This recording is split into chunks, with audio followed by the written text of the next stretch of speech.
जय श्री राम जय हनुमान संकट मोचन कृपा निधान। जय श्री राम जय हनुमान संकट मोचन कृपा निधान। एक उन्दी दुसार धबला या सुबस्ता या बिना वरदंडित करा या श्रीत पद्मासना या ब्रह्माचु संकरी सा मांग पास्तु सरस्वती भगवती निषेधन कर। ओम श्री परमात्मने ओम श्री परमात्मने ओम श्री परमात्मने। जय हिंद जय भारत। आप सबों का स्वागत है। मैं राम नरेश झा आप लोगों से निवेदन करता हूँ, चैनल को सब्सक्राइब करें, लाइक करें, शेयर करें। सत्य के साथ, सनातन के साथ, धर्म के साथ, विचार के साथ, विवेक के साथ, बुद्धि के साथ, विश्वास के साथ, परंपरा के साथ, विरासत के साथ, विकसित भारत के साथ, विकसित विश्व के साथ, विकसित अपने आप के साथ और परंपरा की संस्कृति के साथ, सभ्यता के साथ, संस्कार के साथ, आने वाले कल के साथ और पूर्वजों के साथ हम लोग प्रत्यक्ष या परोक्ष रूप से हमेशा खड़े रहें। हम रहें या ना रहें, ये राष्ट्र रहनी चाहिए। धर्म एक था, एक है और एक ही रहेगा। कभी धर्म दूसरा हो ही नहीं सकता है। इसलिए हम सबों को चाहिए कि सत्य के साथ हमेशा रहें। मनुष्य मानव जो भी सत्य है वही सनातन है, जब सनातन है वही सत्य है। जो सत्य सनातन है वही तो धर्म है, और कुछ धर्म है ही नहीं। शुरू करते हैं। आज हम श्री रामचरितमानस के बाल कांड के दोहा 137 को पूर्ण करेंगे। दुष्ट हमेशा था, हमेशा है और हमेशा रहेगा भी। इसीलिए दुष्ट से हम लोगों को हमेशा लड़ना पड़ेगा। जैसे राम भी आए, उन्हें भी रावण से लड़ना पड़े था। कृष्ण भी आए, कंस से लड़ना पड़े था। और भी बहुत सारे दुष्ट को नष्ट किए थे भगवान। और जो भी विपरीत विचार के सपोर्टर थे, जो धर्म के विरुद्ध थे, उन सबको कहीं न कहीं महाभारत युद्ध में नष्ट किया गया था। जो सत्य के साथ थे, सनातन के साथ थे, वो जीवित रहे। जो सत्य और सनातन के साथ नहीं थे, वो सब के सब। ऐसे नहीं है कि सत्य के लोग जब आप कुछ करते हो तो उसमें दोनों तरह के लोग नष्ट होते हैं, क्योंकि जो सबका अपना कृति होता है, कृति के अनुसार हर आदमी का जीवन है। हम आज न तो कल जाएंगे ही। आने वाले हम लोग महाभारत युग में भी कहीं न कहीं रहे होंगे, रामायण के युग में भी कहीं न कहीं किसी न किसी रूप में रहे होंगे। हो सकता है किसी जीव के रूप में रहे होंगे, जो भी पद पे रहे होंगे।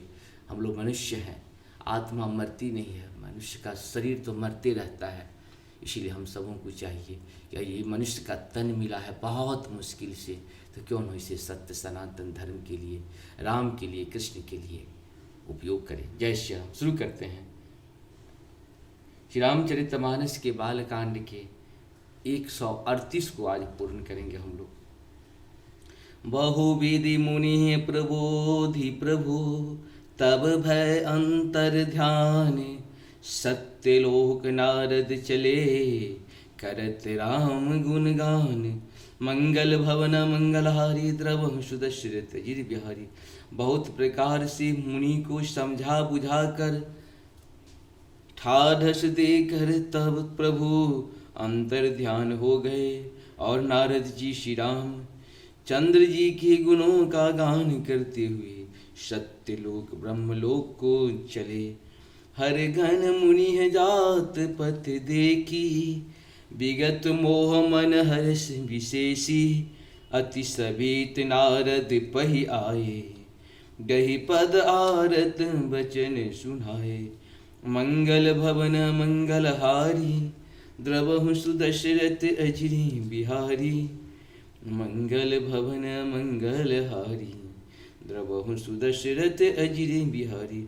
शिव जी के गणों ने जब मुनि को मोहर हित और मन में बहुत प्रसन्न होकर मार्ग में जाते हुए देखा, तब वे अत्यंत भयभीत होकर नारद के पास आए और उनके चरण पकड़ कर दीन वचन बोले।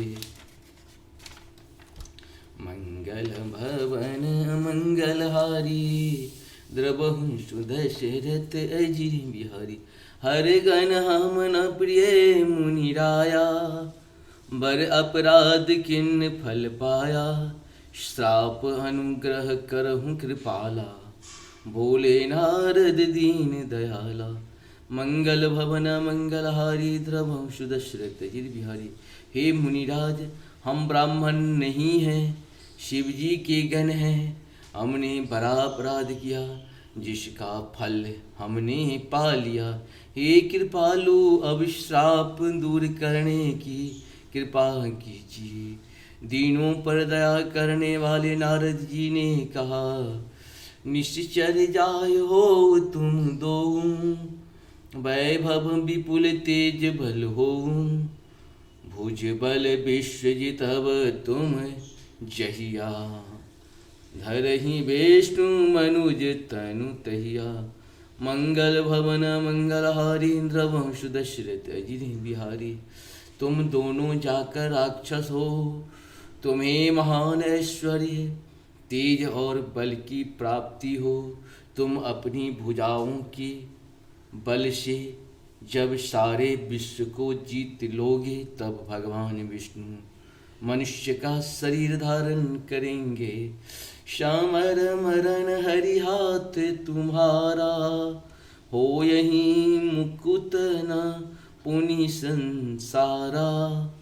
चले जुगल मुनि पद शिरुनाई, भय निशाचर काल ही पाई। मंगल भवन मंगलहारी इंद्रवंश दशरथ अजित बिहारी।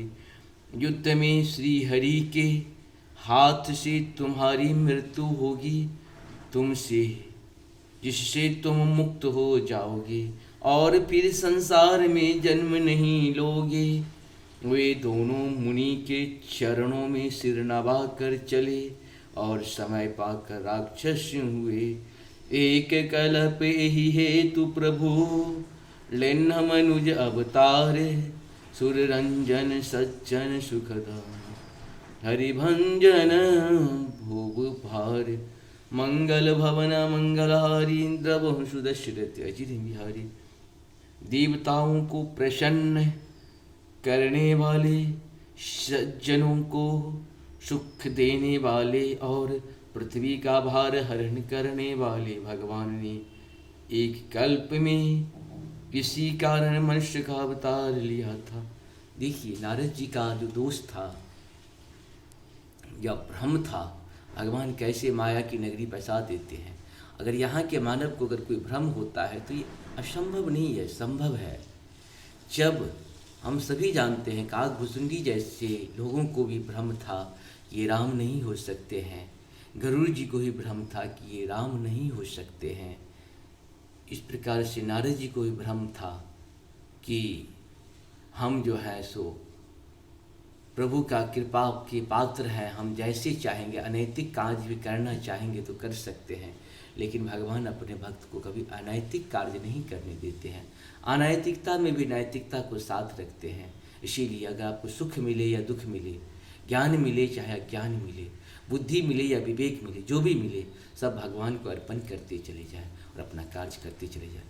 जय हो श्री राम। आप सबको सत सत नमन। जय हो श्री राम। धन्यवाद। हर हर महादेव।